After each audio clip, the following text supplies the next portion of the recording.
Nivel de ya la comparación de reservas respecto al año pasado, tenemos aquí las cifras 2019 versus las cifras 2020 y podemos observar en las tablas que a nivel de reservas probadas, en el caso de aceite hubo un incremento de 4.6%.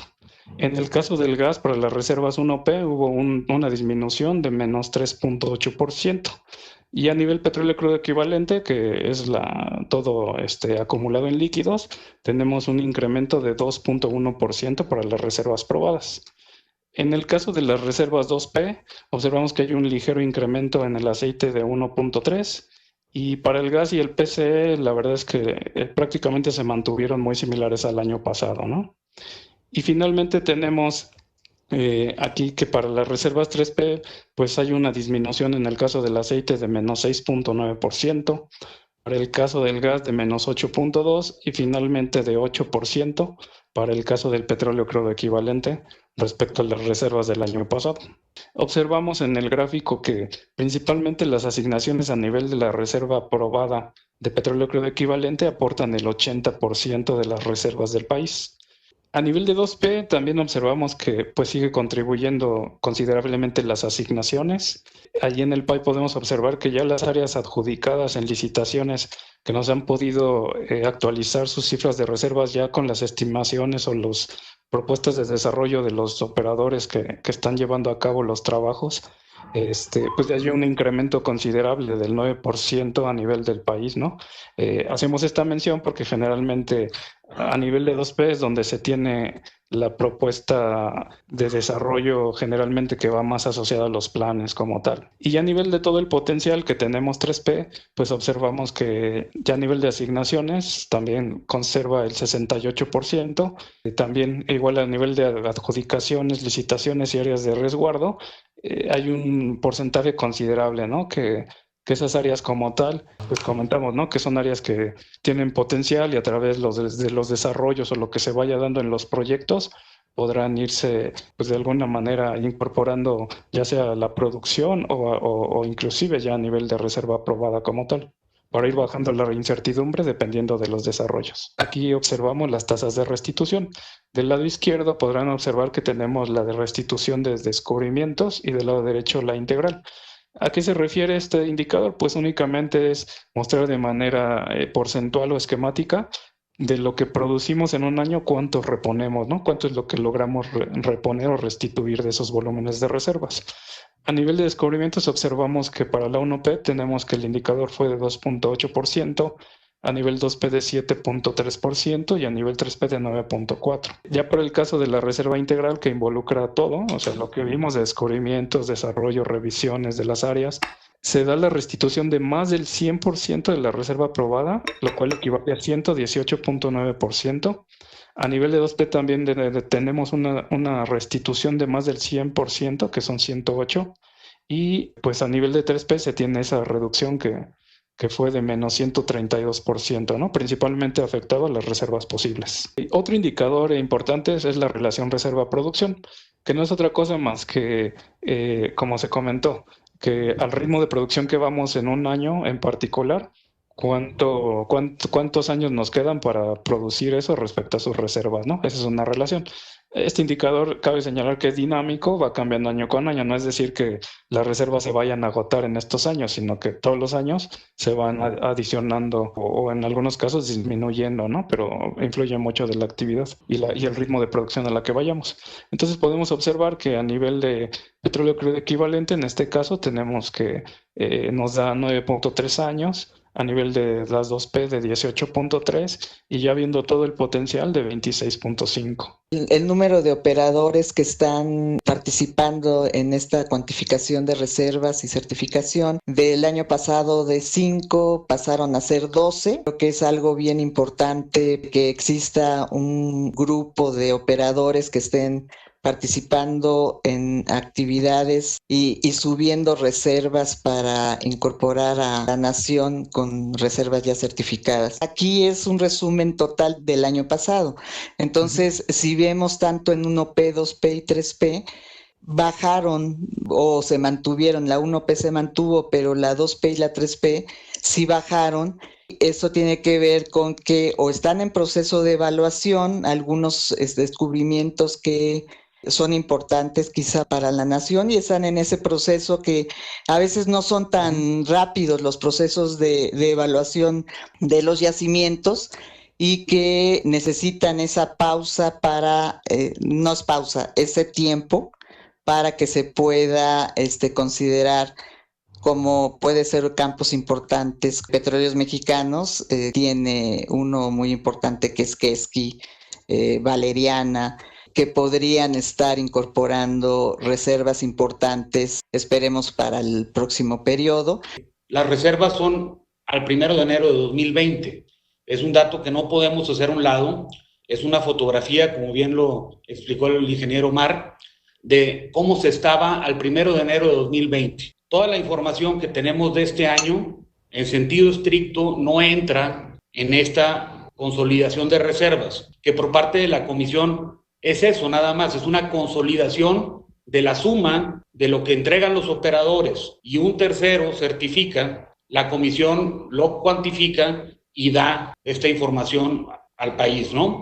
Que es la reserva de la nación. Estamos desfasados, ¿no? Esto se tuvo que haber presentado mucho tiempo antes. La contingencia es el motivo del retraso de la presentación de estos datos. Yo como quiera celebro y me parece importante que se mantiene la reserva 1P y 2P. Estoy seguro que en la siguiente cuantificación habrá campos que ayuden a que la reserva 3P, ya que tenemos información no oficial por el momento, de campos importantes que van a sumar a las reservas en cuanto sobre todo 3P. Quisiera poner como una señal de cuidado con estos datos. Las reservas conllevan dos circunstancias que cambian constantemente, son las reservas que existen en una fecha dada, en este caso 1 de enero del 2020, con la tecnología actual y al precio del petróleo en esa fecha. Entonces, si el precio del petróleo sube o baja, las reservas pueden cambiar y no tienen nada que ver con la posición de las empresas petroleras, sino con las circunstancias mundiales del precio del petróleo. Pues las reservas no son un tanque que esté ahí guardado, son una estimación de lo que se pudiera tener si tomáramos en cuenta la información de enero 1. Entonces, en la próxima vez que se presenten, pues hay que ver con cuidado reclasificación, porque reclasificación es la manera donde se compensa que si bien entró una nueva tecnología o subieron o bajaron los precios. Entonces, no lo tomen como un número como quien tiene el dinero guardado en el banco y sabe cuánto es, sino como una estimación del potencial futuro. Entonces sí creo que con esta salvedad habría que entender bien las reservas, de que las reservas pudieran bajar o subir después, pero habría que analizar en qué apartado es donde están subiendo o bajando, si está en descubrimientos o está en reclasificación, para poder decir cómo vamos en sentido, digamos, de la operación de las empresas petroleras que operan en México. Creo que es bien importante mencionar que las reservas son dinámicas, o sea, que cambian con el tiempo. Y bueno, lo que vimos, y creo que es motivo de celebración importante por todos en México, es que estamos restituyendo la reserva 1P. Y no solamente la restituimos al 100%, sino que nos vamos al 119%. Entonces, realmente esas son las reservas que tenemos una gran certidumbre que se pueden obtener en superficie. Obviamente, en la medida que las cosas cambian, y repito, todos los factores, y seguramente hay otros factores como los que podrían ser los humanos, los que comentó el doctor Moreira en el caso del precio de los hidrocarburos, la cuestión de la tecnología, cómo va a ir avanzado, el financiamiento también es algo muy importante, el costo de los servicios, seguramente pues bajó el precio de los hidrocarburos, pero también tiene que bajar el costo de los servicios, y también el cómo se aplican los lineamientos en los diferentes países. A diferencia de la 1 y de la 2P, en la 3P hay un decremento considerable y yo creo que ahí pues es una obviedad, pero lo que necesitaríamos como país para revertir o para tratar de revertir esa caída es más actividad exploratoria. Otro dato que me parece importante es el número de empresas, ya lo decía la doctora Almamérica, que ahora están ya reportando reservas, hay un incremento importante de ellas, de 5 estamos ahora en 12, y eso me parece a mí que es muy importante y ojalá pues cada vez hubiera más empresas que se pudieran sumar a esta lista, porque además eso implicaría, insisto, mayor actividad exploratoria, que es fundamentalmente lo que necesitamos hoy para poder estar los operadores, poder cuantificar, los terceros poder certificar y el regulador poder contabilizar la reserva de la nación, pues en los tiempos que toma esta industria. Se registra la votación y el acuerdo se adopta por unanimidad. 4.721 metros desarrollados. El programa de perforación, en cuestión de tiempos, se espera iniciar el pozo ya el 7 de agosto de este mismo año para terminar el 12 de octubre, lo que serían 66 días de operación de perforación, y del 13 de octubre al 27 de octubre la parte de la terminación, que serían 14 días. Eso nos da un total de 80 días de actividades de perforación y terminación. De ahí el pozo entraría a una prueba de alcance extendido que está autorizada en el programa de evaluación. Los costos programados son $25.7 millones para la perforación y $4.3 millones para la terminación. Esto nos da un total de $30 millones.